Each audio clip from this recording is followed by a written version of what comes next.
Tu veux avoir 10 ans d'avance sur le reste du monde, alors tu es au bon endroit. Aujourd'hui, je t'amène dans le salon le plus futuriste de la planète, l'IoT Shenzhen 2025. On est dans la ville la plus en avance technologiquement, Shenzhen, le cœur battant de l'innovation mondiale. Je vais te faire vivre le salon comme si tu y étais, avec les démos les plus dingues, les produits les plus innovants et toutes les tendances qui vont changer notre quotidien. C'est parti. Et du coup, là, c'est le hall 9. Donc là, c'est la partie tout ce qui est domotique, si j'ai pas de bêtises. Donc là, en gros, eux, ils créent des petites bandes personnalisables à destination des hôtels en priorité.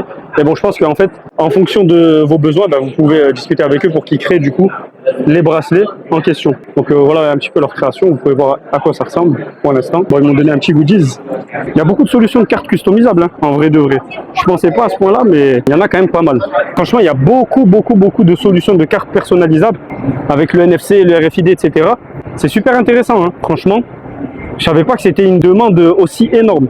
Donc là, ça change un petit peu, c'est intéressant. On est toujours sur le même modèle, c'est-à-dire en fait avoir des informations dans un objet. Mais en fait, ce qui est intéressant, c'est que là, il y a plusieurs formes. Par exemple, ici, on va avoir des bagues, donc c'est plutôt intéressant. On va avoir aussi des espèces de porte-clés, des petits tags comme ça. On va avoir aussi des cartes qui sont spécifiques, comme par exemple ici, c'est pour trouver en fait un objet ou pour se trouver soi-même, etc.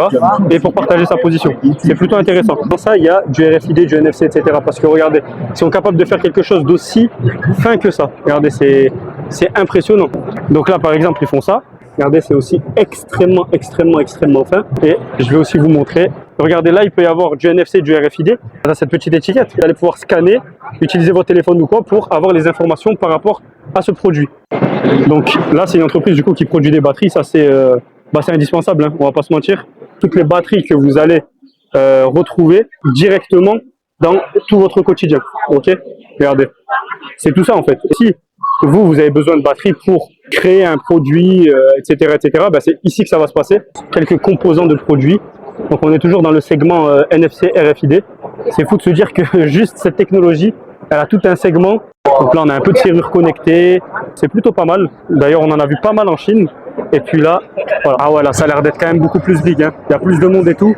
Je pense que ça attire plus ici. En fait, ce caisson, il est fait pour tester la connectivité des produits, les smartphones, les PC, etc.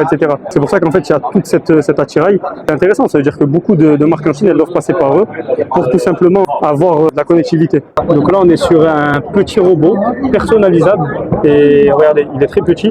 Et en fait, il va être multilangage. Donc vous allez pouvoir le mettre de partout. Et avec ça, en fait, vous allez pouvoir directement discuter avec lui. Enfin, il va faire la réception, etc. Dans un hôtel ou à votre réception, il va discuter avec la personne. Ok, donc c'est sympa. Et en fait, c'est le dernier modèle qu'ils ont en termes de blocs. Donc là, les gars, on teste un robot de compagnie. Donc on peut parler avec lui. Il va nous répondre. Et franchement, je l'ai essayé pour un petit Reels, là, un petit short. Donc là, on est sur un produit en fait qui est plus à destination des musées, etc. Donc c'est plus pour les enfants. Il va y avoir des explications, une petite caméra derrière avec quelques petites animations, etc. pour expliquer le sujet. Donc là, on est sur des montres qui sont spécialisées pour les enfants, qui sont connectées et qui ont une fonction du coup de vidéo pour qu'ils puissent appeler leurs parents en cas de problème, etc. Ça évite d'avoir un smartphone trop tôt et trop jeune surtout. Donc du coup, là, on a une montre qui est connectée et qui est utilisée pour seulement les bonnes fonctions. En plus, on peut voir qu'elles sont assez résistantes et qu'elles du coup, elles sont faites juste pour ça. Donc c'est vraiment une bonne idée. Donc, ma main, c'est juste deux doigts. Voilà. Pouce. Deux.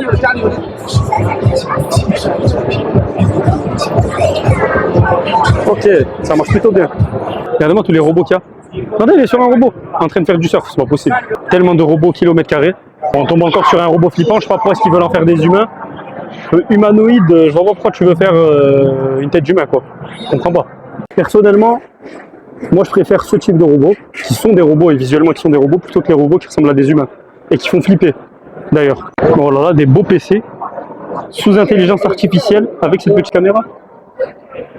Incroyable, incroyable les gars. Bon, je suis pas narcissique au point de me regarder à chaque fois, mais bon, regardez, en plus c'est de la détection. Il a détecté que c'était quoi? Ouais, il raconte n'importe quoi là. Ça, je crois que j'en ai vu dans les rues. C'est un espèce de drone de police. On peut voir qu'il tourne sur lui-même. Hop là, il vient vers moi en plus. Je vais me faire contrôler, je vais me faire arrêter avec ma tête, c'est obligatoire. En gros, par rapport à ces robots-là, c'est une base. Présentation des films au sol, sur la borne en elle-même qui bouge toute seule. Ça, c'est quelque chose qui peut être intéressant, surtout si tu peux commander depuis la borne. Moi, tu me diras ici, tout se fait depuis Alipay et tout, donc à voir si ça va fonctionner en Europe. Voilà, donc on peut voir qu'il marche, il bouge. Et ce genre de robot, vous le retrouvez énormément en Chine. Pour l'instant, j'en ai pas trop vu dehors, je crois que j'en ai vu peut-être un ou deux. Sinon, dans les salons comme ça, il y a beaucoup d'entreprises qui le font du coup.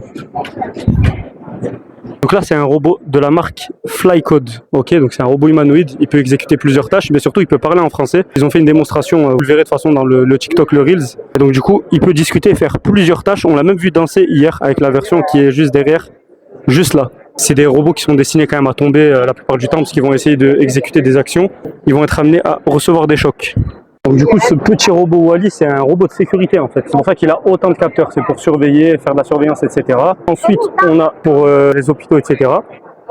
Voilà. Et ensuite, le dernier à destination les hôtels, etc. pour faire la réception. Il va avoir une très belle résolution cet écran. Ah ouais. Là, je sais pas si ça se voit bien en vidéo, mais il est magnifique devant les yeux. Donc là, c'est une espèce d'écran holographique avec une excellente résolution et intelligence artificielle. Donc là, c'est un robot de nettoyage. Voilà, différent de ce que nous on a l'habitude de voir, les espèces de robots ronds au sol. Un robot de service, c'est un serveur. Il bouge. Là, vous allez avoir le café, le thé, etc. Et après, il va vous servir. Donc c'est un robot léger de livraison du coup. Donc ça, c'est un robot de détection. Et ça, c'est encore un robot de service du coup. Donc ça, c'est aussi un robot de livraison. Ok. This one is delivery. Livraison aussi. Ok. Ok. Il peut se déplacer automatiquement. Donc il peut parler dans plusieurs langues et du coup langage naturel, donc français, anglais, etc. Ah vraiment les crosses de partout dans le salon. Et en Chine, celui-là je le trouve vraiment stylé par contre. Il a vraiment une dégaine qui est différente quand même des autres. Pas mal, je l'aime bien celui-là. Le genre de design qui parle à tout le monde, hein. Il fait un peu moins peur que les yeux quand même, mais bon, il fait beaucoup plus robot sympathique. Vous avez plusieurs modèles qui sont différents.